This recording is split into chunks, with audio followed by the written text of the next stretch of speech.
Sir అన్నీ వచ్చినాయి కానీ మాకు పేమెంట్ పడలేదు. మొన్నటిదాకా నేను పడతాయన్నారు, ఇవాళ వెళ్తేనే మీకు పేమెంట్ పడదు అంటున్నారు. ఏంటంటే మరి నీకు గవర్నమెంట్ ఏదో రిమార్క్ పెట్టింది, మరి ఎందుకు పెట్టిందో నాకు తెలియదు. కలెక్టర్ ఆఫీస్కి వెళ్ళి అలమన్నారు.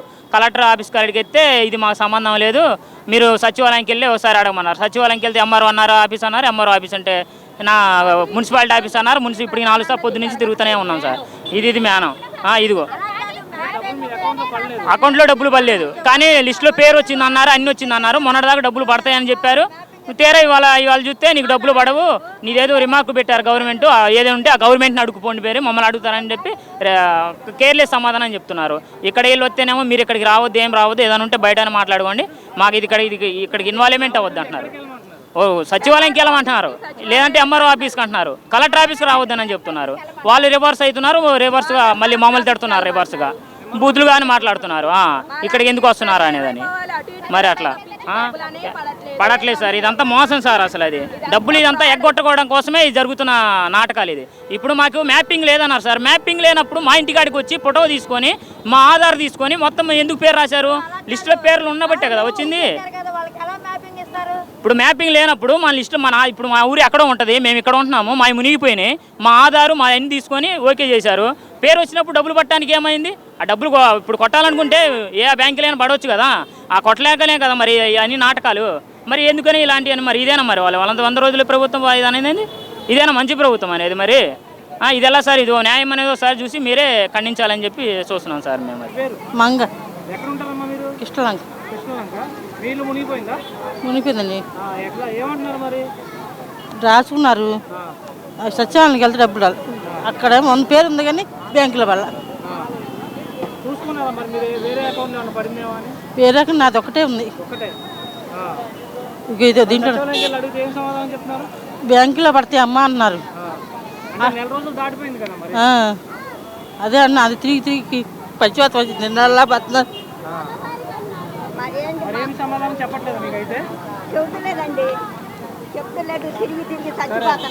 నా పేరు దుర్గమ్మ, వల్లారపు దుర్గమ్మ.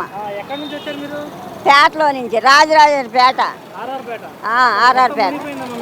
మొత్తం మునిగిపోయిందండి, అండి కొట్టుకుపోయినాయండి. మరి మాకు అసలు ఏమి ఇత్తలేదు, నాకు అసలు పెట్టలే, నా పేరే రాలేదు అంటున్నారు.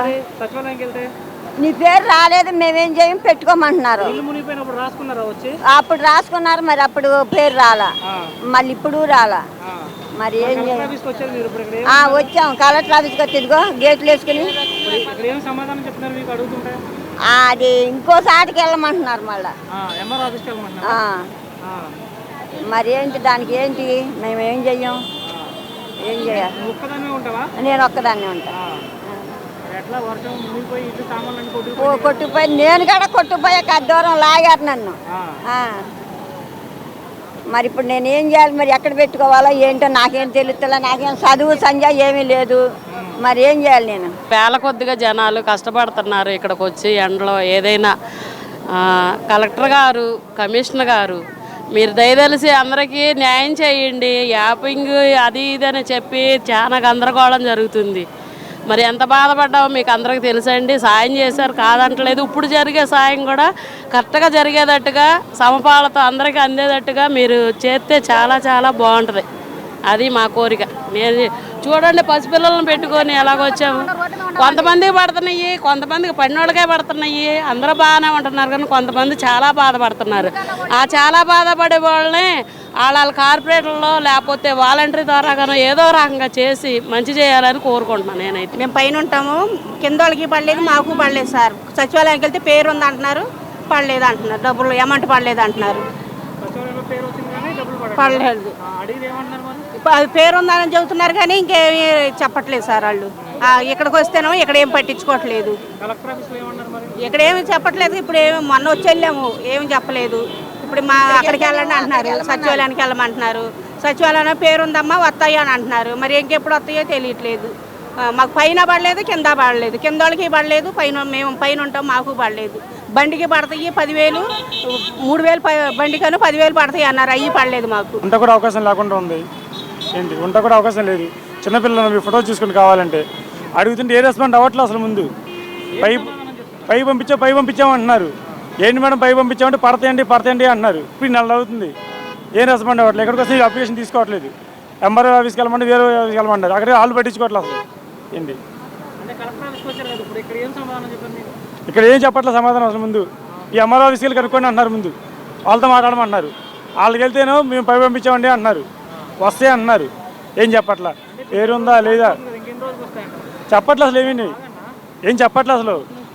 ఒక వారం పట్టుతో నెల పట్టుతో ఏం చెప్పట్లేదు అసలు. చూడండి ఫోటోలు చూడండి, చిన్నపిల్లలు ఉన్నారు, అవకాశం లేకుండా ఉంది. ఇదే పడిపోయింటూ ప్రస్తుతానికి ఉంటున్నాం అవకాశం లేక. దయచేసి సాయం చేయండి అన్న. నేను విజయవాడలో ఓల్డ్ ఆర్ఆర్పేటలో గ్రామస్తుడిగా ఉంటున్నా. గత వరదల వల్ల మా ఇంట్లో అన్ని సామాన్లు నష్టపోయాం, సర్వం కోల్పోయాం. కాకపోతే బైక్కి 3,000 రూపాయలు వెంటనే వేశారు. కాకపోతే ఇప్పుడు వాలంటీర్ ఒక లిస్ట్ అప్పుడు ఇచ్చారు తయారు చేసి. మేము గ్రౌండ్ ఫ్లోర్లో ఉంటున్నాం, మొత్తం మునిగిపోయింది. 3,000 పడ్డాయి, 5,000 పడలేదు. సచివాలయంకి వెళ్ళి నెల రోజులు బట్టి తిరుగుతుండే మాకు సంబంధం లేదేమో ఏట్లేదు అంటారు. అప్పుడు లిస్టులో వాలంటీర్ లిస్టులో పేరు ఉంది, 287 లిస్టు పేరు పక్క లేదు. వాలంటీర్ లిస్ట్ తయారీలో మా పేరు ఉంది. కాకపోతే సచివాలయంకి వెళ్తే మీ ఆధార్ కార్డు నింపితే ఎంటీ వస్తుంది, మీకు ఏం రావని చెప్పి నెల రోజులు బట్టి అంటారు. కలెక్టర్ ఆఫీస్కి వస్తే వాలంటీర్ దగ్గరికి వెళ్ళమంటారు. వాలంటీర్ దగ్గరికి వెళ్తే కలెక్టర్ మాకు అక్కడ ఏమి లిస్టులు లేవు, మాకు ఏమి ఇవ్వలేదు, మాకు ఏ సంబంధం లేదు అంటారు. ఎక్కడికి వెళ్ళో తెలియక గత నెల రోజులు బట్టి తిరుగుతున్నాం. ఇప్పుడు 3సారి రావడం కలెక్టర్ ఆఫీస్కి. మళ్ళీ కంప్లైంట్ చేసుకో, మళ్ళీ అప్లై చేసుకో అంటారు. అక్కడికి వెళ్తే ఆల్రెడీ మీది లిస్టులో పేరు ఉంది కదా, మళ్ళీ ఎందుకు అప్లై చేస్తారని వీళ్ళు అంటారు. ఎక్కడికి వెళ్ళాలో ఏం చేయాలో తెలియక ఇప్పటికి తిరుగుతూనే ఉన్నాను నెల రోజులు బట్టి. పై కొండ మీద కొండబాడి పైన ఉండేవాళ్ళం, సొరంగ పైన. వంట పిచ్చింగ్ జారిపోయింది వర్షాలకి. మాకు పట్టించుకునే వాళ్ళు దాతుల్లో లేరు. డబ్బులు పళ్ళ ఏమీ పళ్ళ. ఎలాగంటే మేము అలాగున్న 11 కుటుంబాలు నరకాలు పడుతున్నాము. ఒక గవర్నమెంట్ వచ్చి మాకు ఏమీ అవ్వలేను, ఏం చేయలేదు. ఎక్కడికి వస్తే ఎక్కడ కాదు, అక్కడికి వెళ్ళండి, ఎక్కడికి వెళ్ళండి అన్నారు. ఎక్కడికి వెళ్ళాలి మేము?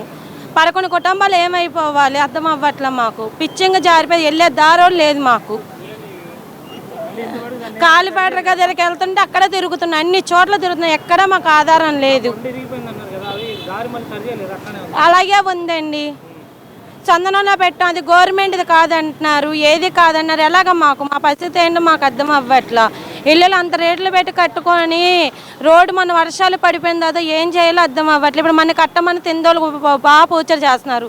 ఏం చెయ్యాలి మాకు అర్థం అవ్వట్లా. మాకు ఏమైనా సాయం చేయాలని అడుగుతున్నాం గవర్నమెంట్. ఇక్కడ ఏమీ లేదంటండి, ఎక్కడికో వెళ్ళండి, మీ వేపు వెళ్ళి మీ వేపు పెట్టుకోండి అని చెప్తున్నారు కాగితాలు. ఇది ఎమ్మెల్యే గారి దగ్గరికి వెళ్ళి పెట్టుకోమంటున్నారు కాగితాలు. అది అది షేక్ బషీర్ అండి, సింగినగర్ అండి. అసలు ఏంటండి, అసలు మా బాధ చెప్పుకోలేకపోతున్నాం అండి. అసలు డబ్బులు పడలేక ఇప్పుడు సచివాలయంకి వెళ్తే సచివాలయం ఏమో సరిగ్గా సమాధానం చెప్పట్లేదు. వాళ్ళేమో కలెక్టర్ ఆఫీస్లో ఇవ్వమంటారు. ఇగోండి ఈ ఫామ్స్ పట్టుకొని మేము దాదాపు 10 రోజుల నుంచి తిరుగుతున్నామండి. బాధ ఎంత బాధ ఉంటుందండి. మొత్తం సామాన్లన్నీ పోయినాయండి. సామాన్లన్నీ పోయి రోడ్లను పడి ఏంటండి, కనీసం ఒక రూపాయి బిల్ల కూడా పడలేదండి. బాధ ఎలా ఉంటుందండి, మంచి బాధ. ఎవరండి సచివాలయంకి వెళ్తే అసలు మా పేరు ఉందో లేదో కూడా చెప్పట్లేదండి. డబ్బులు పడినాయా లేదా అంతే చూస్తామండి, మాకు సంబంధం లేదండి అంటున్నారు. అసలు లిస్టులో పేరు ఉందా లేదా? నేను ఉండేది సింగినగర్లో గ్రౌండ్ ఫ్లోర్ అండి. రూపాయి బిల్ల పడలేదండి. నా వచ్చి వాషింగ్ మిషన్, బండి, ఫ్రిడ్జ్ మొత్తం వదిలేశానండి. అలాగా టీవీ మొత్తం పోయినాయి, రూపాయి బిల్ల కూడా పడలేదండి. అసలు రెస్పాన్సిబిలిటీ పలానా మీ పేరు ఉంది, ఇక్కడికి వచ్చాం కలెక్టర్ ఆఫీస్కి. అసలు ఎవరండి?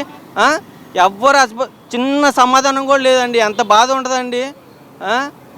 అది అండి మా బాధ. డబ్బులు పడకపోతే అసలు వదిలేదే లేదండి. ఏమండి వచ్చారండి, మెసేజ్ కూడా చూపిస్తానండి నా సెల్లో. మెసేజ్ మీది లెక్క వస్తుంది అని చెప్పి మెసేజ్ కూడా వచ్చింది. రూపాయి బిల్ల పడలేదండి. బ్యాంక్ తిరుగుతాం డైలీ, ఇదే పని. పెట్రోల్ కొట్టించుకోవడం, బ్యాంకులు తిరగడం. ఇది మా డబ్బులు ఎదురు పెట్టుబడి తప్ప మాకు వచ్చేది ఏమి ఉండట్లేదండి ఇక్కడ. అది మా బాధ. కొంచెం మీరు కూడా మీడియా వాళ్ళు కొంచెం దయచేసి మా బాధ ఏంటి మీరు తీసుకెళ్ళి కొంచెం దయచేసి మా మీద కనకరించి కొంచెం చేయండి పని. పిల్ల రాపించిందో తెలీదు, రెండోసారి వస్తే రాపించానమ్మా. అప్పటి నుంచి సచివాలయం తిరుగుతానే ఉన్నాం. మీ పేర్లు వచ్చినాయి అమ్మ అంటున్నారు, మ్యాపింగ్ అయిందమ్మా అన్నారు. పేర్లు వచ్చినాయి, పిల్ల పేరు మీద వచ్చినాయి అంటే పోస్ట్ ఆఫీస్లో అకౌంట్ తీయమంటే అక్కడ తీసాను సార్. అక్కడికి వెళ్ళి తీస్తే సరే అమ్మా పడతాయి అన్నారు. వారం నుంచి చూస్తాను ఉన్నాను. లేదమ్మా రిజెక్ట్ చేసేసారమ్మా, మీ పేరు లేదని చెప్తున్నారు మేడం. అలాంటప్పుడు ఇక పిల్లల్ని తీసుకొని అదే పనిగా తిరుగుతాయి. ఎన్ని ఆటోలకి ఎన్ని డబ్బులు అవుతున్నాయో తెలుసా మేడం? అసలు ఇప్పుడు అలాగా అసలు పేర్లు లేవన్నా సార్ ఇవాళ వెళ్తే పేర్లు లేవు. కలెక్టర్ ఆఫీస్ దగ్గరికి వెళ్ళి ఇవ్వండి, లేకపోతే ఎంఆర్ఐ అది బొండమ్మ గారి ఆఫీస్ ఉంది కదా అక్కడికి వెళ్ళాను సార్. పొద్దున్న వెళ్తే ఆయన అన్నాడు ఎమ్మెల్యే గారి దగ్గర ఇక్కడ కాదమ్మా వాళ్ళకి డబ్బులు పేరు వచ్చిందని చెప్పి తెలిస్తే వాళ్ళు ఇక్కడ ఏదైనా చేస్తారు, లేకపోతే వాళ్ళు ఏం చేయరు, కరెక్ట్ ఆఫీస్కి వెళ్ళమన్నారు సార్. పొద్దున్న వెళ్తే ఏ సమాధానం చెప్తున్నా సార్. ఇక్కడికి వెళ్తే మళ్ళీ ఎక్కడ ఎంఆర్ఐ ఆఫీస్కి వెళ్ళమంటున్నారు. ఇప్పుడు ఆ పిల్లని తీసుకొని ఎన్ని డబ్బులను పెట్టుకుని వెళ్ళా సార్. మేము చూస్తే కూలి పని చేసుకుని బతికేవాళ్ళం సార్. మాకెవరూ లేరు. ఆ పిల్ల నేను పొద్దున్న వచ్చాను సార్. ఇందాక 1.5 గంట అయింది సార్ వచ్చి. ఆ పిల్లని కూర్చోబెట్టుకుని కూర్చున్నా. ఇప్పుడు ఆ సార్ కలెక్టర్ గారు రావాలి, ఆయనతో మాట్లాడా, నేను వెళ్ళాలి. అప్పుడు దాకా నేను ఇక్కడ నుంచి కదలను సార్. నా పేరు వచ్చి సుకన్య. నాకు అకౌంట్ నెంబర్లో మీ పేరు మీద అమౌంట్ వచ్చిందని వచ్చింది, కానీ అకౌంట్ నెంబర్ నాది కాదు. నాకున్నది ఒకే ఒక అకౌంట్. సచివాలయానికి వెళ్తే బ్యాంక్ వెళ్ళమన్నారు. బ్యాంక్కి 3 రోజుల నుంచి తిరుగుతున్నా. బ్యాంకులో నీ అకౌంట్లో డబ్బులు పడలేదు అంటున్నారు. పడిన అకౌంట్ నెంబర్ నాది కాదు. బ్యాంకులో చెక్ చేయించా. 6100 అకౌంట్లో అకౌంట్ అని కూడా కాదు, ఖాతా నెంబర్లో పడింది. అది ఖాతా నెంబరా అకౌంట్ నెంబరా దానికి బ్యాంకు వాళ్ళు చెప్పాలి. బ్యాంకు వాళ్ళు కూడా ఏమీ చెప్పట్లేదు. సచివాలయానికి వెళ్తే నాకు సంబంధం లేదమ్మా బ్యాంక్ వెళ్ళమంటున్నారు. బ్యాంక్ వెళ్తేనేమో సచివాలయానికి వెళ్ళమంటున్నారు. వారం రోజుల నుంచి తిరుగుతున్నాను సార్. నేను షాపులో పని చేసుకునేదాన్ని. కలెక్టర్ ఆఫీస్కి వస్తే ఇక్కడ టైం అయిపోయింది, మేము ఇప్పుడు తీసుకోవట్లేదు అంటున్నారు. మాకు ముందే ఇన్ఫర్మేషన్ చెప్పాలి కదా, పలానా తారీఖు వరకు తీసుకుంటున్నామండి, తర్వాత తీసుకోమంటే మేము రాము కదా. కలెక్టర్ ఆఫీస్ కూడా 3 రోజుల నుంచి తిరుగుతున్నా. నేను 3 రోజులు అప్లికేషన్ ఫామ్ తీసుకోము, టైం అయిపోయింది అంటున్నారు. సచివాలయంలో ఇస్తేనేమో మీరు అక్కడికి వెళ్ళి ఇవ్వండి అంటున్నారు. మేము షాపుల్లో పని చేసుకునే వాళ్ళం సార్. ఆల్రెడీ మేము ఇంట్లో మాకు బట్టల షాప్ ఉంది, దానికి లైసెన్స్ లేదని చెప్పి 1,00,000 రూపాయలు సరిగిపోయింది. దానికి లైసెన్స్ లేదు కమ్మా, దానికి దేనికి రాసుకోలేదు. నేను షాపులో పని చేసుకుంటాను. 4 రోజులు అయింది షాపులోకి పనికి వెళ్ళట్లా. ఆ 10,000 జీతం పోయింది.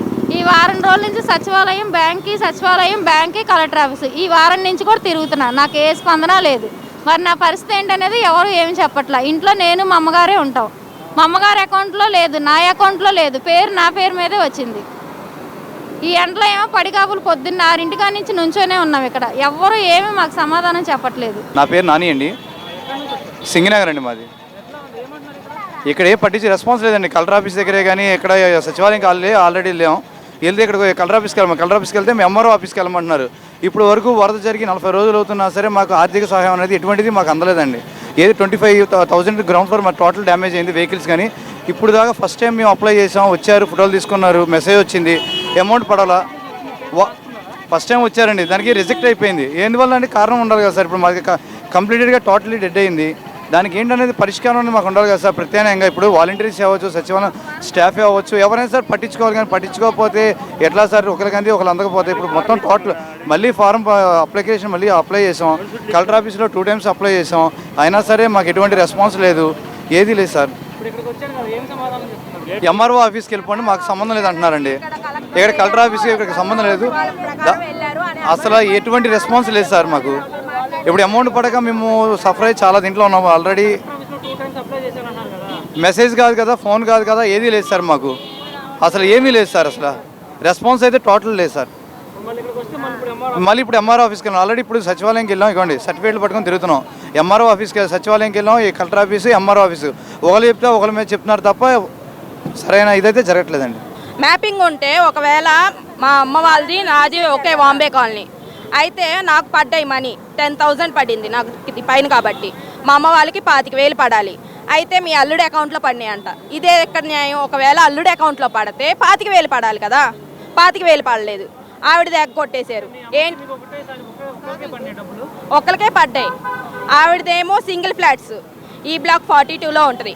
నేనేమో అపార్ట్మెంట్లో ఉంటాను, first floor H block first ఫ్లోర్లో ఉంటాను. వాంబే కాలనీలో ఉంటాను.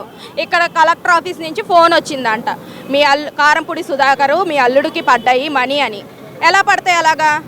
ఈవిడిది సింగిల్ ఇల్లు అయితే 25,000 పడాలి కదా నాకు. అలా పడలేదు. మ్యాపింగ్లో అంటున్నారు. మ్యాపింగ్ లేని వాళ్ళకి కూడా ఇస్తున్నారు కదా. రేషన్ కార్డు ఎవరికి వాళ్ళకి సపరేట్ ఉంది. మరి రేషన్ కార్డు ప్రకారమైనా ఇవ్వాలి. మ్యాపింగ్ అన్నారు. ఎక్కడి నుంచో వచ్చిన వాళ్ళకి ఇక్కడ ఇచ్చారు. ఒకే రేషన్ కార్డులో మొగుడు పిల్లలకి ఇచ్చారు 25,000 చొప్పున. అలా ఎలా ఇస్తారు? మా ఇంటికి గల్లాంకి ఇచ్చారు సార్, మాకు ఇవ్వలేదు. అద్దెకుంటున్నాను సార్. అసలు ఫస్ట్ నన్ను ఎప్పుడో దింపారు సార్, మరి రాలేదు. వస్తాయమ్మ అంటున్నారు సార్. వస్తాయి బాగా వస్తాయని చెప్తున్నారు ఎంఆర్ ఆఫీస్లో. ఇక్కడ కాదు అడిగేది, కలెక్టర్ దగ్గరికి వెళ్ళండి అంటున్నారు. ఇందిరానాయక్ నగరు రేకుల షెడ్డు 2 కొట్టుకుపోయాయి. దాంట్లో సామాన్లు సరుకులు మొత్తం కొట్టుకుపోయాయి. రాపిచ్చాము, నెల పైన అయిపోయింది. ఇంతవరకు ఎవరు సమాధానం లేదు, రాను లేదు. అక్కడ అంటున్నారు, ఇక్కడ అంటున్నారు, ఇక్కడ అంటున్నారు, అక్కడ తిరిగి మాకు ఇసుకొచ్చేసింది కానీ రాలేదు. మెసేజ్లు కూడా రాలే మాకు. ఎవరు చెప్తున్నారు అక్కడ? ఎవరు ఏమి చెప్పట్లేదు. అదేమంటే కొండపైకి వెళ్ళారు పండగ, ఏమి తీసుకోవట్లేదు. అప్లికేషన్ మేము ఇంతమంది పెట్టాము, నెల పైన పెట్టేంతవరకు ఏమీ రాలేదు. మెసేజ్లు రాలేదు, అసలు డబ్బులు లేదు, ఏమీ లేదు, సమాధానమే లేదు అసలు. మరి రేకుల చెట్లకు కూడా సమాధానం లేకపోతే ఎలాగని? మొత్తం కొట్టుకుపోయి ఇబ్బందులు పడుతున్నాం కదా. ఇస్తామన్నారు కదా, కొంతమందికి ఇచ్చి కొంతమందికి ఇవ్వకపోతే మరి బాధపడతాం కదా. ఇవ్వనే లేదు. ఇంటికి వచ్చి మరీ కడుక్కున్నారు కానీ మ్యాపింగ్ లేవని రాయిలా. 3 సార్లు తిరిగిన సచివాలయం తిరిగా, అన్ని తిరిగాం. మా అమ్మగారు ఫ్రిడ్జ్ పాడైపోయింది, కూలర్ పాడైపోయింది, ఆమె ఒక్కతే ఉంటుందని అన్ని కొని ఇచ్చాం, మొత్తం పోయినాయి. ఇదిగో కడిగారు కూడా, అయినా మాకు రాయిలా. మా అమ్మగారికి అన్ని నేను చేసా, ఫుడ్ వాటర్ ఇవే. మ్యాపింగ్ లేదని రాయిలా మా అమ్మగారికి. అంటే మా అమ్మగారు తూర్పులో ఉంటారు, ఇక్కడికి వచ్చేసారు. మేము ఇక్కడే ఉంటున్నామని ఇక్కడికే వచ్చేసి ఆమె ఒంటరిగా ఉంటుంది. మొత్తం ఆమెకి అన్నీ చేసాం కానీ మేము ఇది మాత్రం చేయలేకపోయాం. ఆమెకు రాయిలా. ఇప్పుడు మళ్ళీ ఒంటరిగా ఉంటుంది అలాగే. అడిగితే ఇక ఇప్పుడు అయిపోయిన అప్లికేషన్లు తీసుకోమనేస్తున్నారు. మొన్న వచ్చినప్పుడు అలాగే ఒకళ్ళు అనేసి పంపేశారు. పాప వచ్చేసింది, రాసుకున్నారు కానీ మ్యాపింగ్ ఉంటేనే రాసుకుంటాం అంటున్నారండి. ఇప్పుడు మ్యాపింగ్ ఉంది, నాది రాసుకున్నారు, వాస్తవమే, నాకు పడ్డా, నేను కాదనట్లా. ఇప్పుడు మరి మా అమ్మగారి పరిస్థితి ఏంటి? ఆమె ముసలిది ఆమె ఒక్కతే ఉంటుందని అన్ని కొని పెట్టాం మేము. మ్యాపింగ్ ఉంటేనే రాస్తామంటున్నారు. ఇప్పుడు మ్యాపింగ్ లేని మనిషి బ్రతకడానికి వేరే ఊరు నుంచి మనం ఇక్కడికి వస్తాం కదా సార్. ఇప్పుడు మ్యాపింగ్ ఉండదు, మరి బ్రతకడానికి ఉద్యోగం ఉన్నప్పుడు ఇది లేకపోతే ఎట్లాగా? ఖచ్చితంగా ఓట్లకి అన్నిటికీ మరి మనం వెళ్తున్నప్పుడు మ్యాపింగ్ ఖచ్చితంగా కావాలంటే ఎట్లా కుదిరిద్దండి? అద్దెకుండే వాళ్ళు ఒక దగ్గర ఉండరండి, అటు ఇటు తిరుగుతారు. అలాగని మ్యాపింగ్ లేకుండా ఇలాగ చేస్తే ఎలాగ? నష్టపోయింది ఎవరు? కింద ఉన్న వాళ్ళు. వాళ్ళకి కూడా పడకపోతే ఎలాగండి? ఎన్ని రోజులని తిరుగుతాం మేము మాత్రము. వాంబే 20 సంవత్సరాల నుంచి నేను వాంబే కాలనీలోనే ఉన్నాను. నా పెళ్ళయి కూడా వాంబే కాలనీలోనే నివసిస్తున్నాను. అయితే మా అమ్మ వాళ్ళది కింద ఉంటారు, సింగిల్ ఫ్లాట్స్. నాది మాత్రం ఫస్ట్ ఫ్లోరు. ఒకవేళ మ్యాపింగే అనుకుందాము, ఒకే ఇంట్లో మ్యాపింగ్ 9 మంది ఉన్నారండి, మీ అల్లుడికి పడ్డాయి అని అన్నారు. ఒకే ఇంట్లో కారంపొడి, బిల్ల, మిట్టకోలు అనే 3 ఇంటి పేర్లు ఉంటాయా? ఒకే డోర్ నెంబర్ మీద ముగ్గురికి ఇచ్చారు. ఒకరికి 25,000 పడ్డాయి, ఒకరికి 10,000 పడ్డాయి. మరి వేర్వేరు డోర్ నెంబర్ మీద కూడా రావట్లేదు. ఇది ఎక్కడ న్యాయం అండి? ఇక సచివాలయానికి వెళ్ళి కనుక్కోండి, కలెక్టర్ ఆఫీస్కి వెళ్ళి కనుక్కోండి, అటు తిరగండి ఇటు తిరగండి. పేరే రాలేదన్నారు. పేరు రాలేదంటే సరే కలెక్టర్ ఆఫీస్కి వెళ్ళి అప్లికేషన్ పెట్టుకోండి అంటే అప్లికేషన్ పెట్టుకున్నాం. అప్లికేషన్ పెట్టుకుంటే ఇక్కడ నుంచి కాల్ వచ్చిందంట మా అమ్మగారికి, మీ పేరు లేదండి, మీ అల్లుడికి పడ్డాయి 10,000 అని చెప్పారంట. వెళ్ళి సచివాలయానికి వెళ్తే సచివాలయం వాళ్ళు కలెక్టర్, మాది ఫస్ట్ ఫ్లోరు, అంటే మా వైపు కూడా వాటర్ వచ్చినాయి, పైన ఉన్న వాళ్ళకి కూడా 10,000 వేశారు. అయితే మా అమ్మ వాళ్ళ ఇల్లు పూర్తిగా మునిగిపోయింది చెప్తున్నారు. మ్యాపింగ్ మీ 9 మంది ఉన్నారు, మీ అల్లుడికి పడ్డాయి అని చెప్తున్నారు. మీరు దయచేసి మాకు న్యాయం చేయాలండి. యాప్ అంతా ఇంట్లో ఉందని రాపించుకున్నారు, డబ్బులు ఆమె పడిపోయినాయి. చాలా రోజులు చెప్పలేదు నాకు. మా పాప పేరు వచ్చిందని నేను అందరూ చెప్పుకున్నాను. మా పాప పేరు వచ్చిందని డబ్బులు పడలేదని పడలేదని వాళ్ళు అడుగుతుంటే మాకు అద్దె కట్టేసి వెళ్ళిపో నువ్వు. వాళ్ళ కోడలు యాప్ అంతా దాంట్లో ఉందంటే రాపించేసుకున్నారు, వేకులు అన్ని రాపించుకున్నారు. డబ్బులు పడినా సార్ మాకు చెప్పలా. ఇప్పుడు నేను అన్ని చోట్ల ఇక్కడ తిరిగాను. ఇక్కడ తిరిగితే వాళ్ళ సచివాలయంలో పెడితే ఎంపీఆర్కి వచ్చారు, మేము కింద మునిగిపోయామండి అద్దెకి వచ్చి. అంటే మీ యాప్ ఎక్కడుందో మాకు తెలియదు, మాకు అద్దె కట్టండి, 4 నెలలు అద్దె కట్టండి, మాకు బాధ్యత లేదు మీది. మేము మా కాళ్ళకు పడిపోయినాయి, మా కాళ్ళు ఫస్ట్ దాంట్లోనే ఉందనేసి అడ్డం తిరుగుతున్నారండి. పైన 2 ఉంటున్నారు అద్దెలకి, అమ్మ కూతురు ఉన్నారు సాయిబులు, పాతిమ వాళ్ళని. వాళ్ళిద్దరు నా మీద గొడవకు వస్తున్నారండి ఏమని చెప్పిన మాట వల్ల. మమ్మల్ని ఇంట్లో ఉన్నట్ల మేము ఖాళీ చేస్తామంటే డబ్బులు కట్టి ఖాళీ చేయమంటున్నారు. ఇప్పుడు మా పరిస్థితి ఏంటి? మా పేర్లు అయితే వచ్చినాయి అన్నారు. ఆన్లైన్ కాళ్ళు అక్కడికి వెళ్ళి చూస్తేనేమో సచివాలయం అన్నారు 4 ప్లాట్లు రబ్ చేసుకుంటారు ఒక ఇంట్లో పేర్లు, ఒకరికే పడతాయి. కింద ఎన్ని ఇళ్ళు ఉంటాయి, కింద ఎంతమంది కాపురాలు చేస్తున్నారు అని అడిగారు. అన్ని చోట్ల తిరిగి ఇసుకు పుట్టి ఇక్కడికి వస్తే ఇప్పుడే ఇక్కడ అయిపోయింది, మేము తీసుకోవట్లేదు ఇక్కడ అన్నారు. ఎందుకు ఇస్తారు? ఇంకా పడమంటే ఒక్కరికే పడతాయి అండి కింద 25,000. పైన వాళ్ళేమో పైన ఉంటున్నారు, వాళ్ళు రాపించుకున్నారు. సచివాలయం చుట్టూ తిరిగి వాళ్ళు రాపించుకున్నారు. వాళ్ళకి ఎంక్వైరీ చేశారు. మన పేరు వచ్చినప్పుడు వెళ్ళొద్దన్నారు అందరూ సచివాలయం వాళ్ళు. మరి పెట్టండి నాకు అద్దె కట్టాలంటే వాళ్ళేమో ఆగనంటున్నారు. పడిపోయిన 5,000 నా సగం ఇవ్వమంటున్నా నేను. ఇక్కడ వాళ్ళు ఎవరు చెప్పట్లేదు, ఇప్పుడు లేదన్నారుగా. అక్కడేమో పడిపోలే, ఇంకా డబ్బులు పడిపోయినాయి. హౌస్ ఓనర్కి పడినాయి, కోడలకి. అవును, ఎదురింట్లో ఉండి ఆ ఇంట్లో మ్యాపింగ్ రాపించుకుంది. ఆ ఇంట్లో ఉండే అత్తగారికి మ్యాపింగ్ లేదంట. ఆమె ఆధార్ కార్డులు అన్నీ మేము ఉన్నదుకున్న ఇంట్లో. మాకు తెలియదన్న, సార్ వచ్చినప్పటికి వాలంటీర్ ఉంది శశిరేఖ గారు, గబగబా వెళ్ళిపోయి రాపిచ్చేసింది రోడ్డు మీద. ఇప్పుడు ఆమె పడిపోయిన డబ్బులు కామ్గా ఉన్నారు. నాకు తెలుసుకొని అడిగితే అంటుంది మా కాళ్ళు వేపంది, దాని మీద ఉంది. ఇప్పుడు మమ్మల్ని ఏం చేయమంటావు, నాకు డబ్బులు కట్టి ఖాళీ చేయి. మరి ఏమైపోరండి మేము, డబ్బులు కట్టమంటుంది. ఆ పైన అద్దుకున్న వాళ్ళతో కూడా గొడవలు ఆడిస్తుంది. నిన్న కూడా గొడవలు ఆడిచారు. అడగండి, వీళ్ళందరూ ఉన్నారు, ఇద్దరు అమ్మ కూతురు ఇద్దరు. మరి మా పరిస్థితి ఏంటంటే మరి ఇది ఒక్కరికే అంటున్నారు. అందరు చూసినా ఎవరు చూసినా ఒక్కరికే, ఒక్క ఇంటికే 4 పేర్లు ఉంటాయి.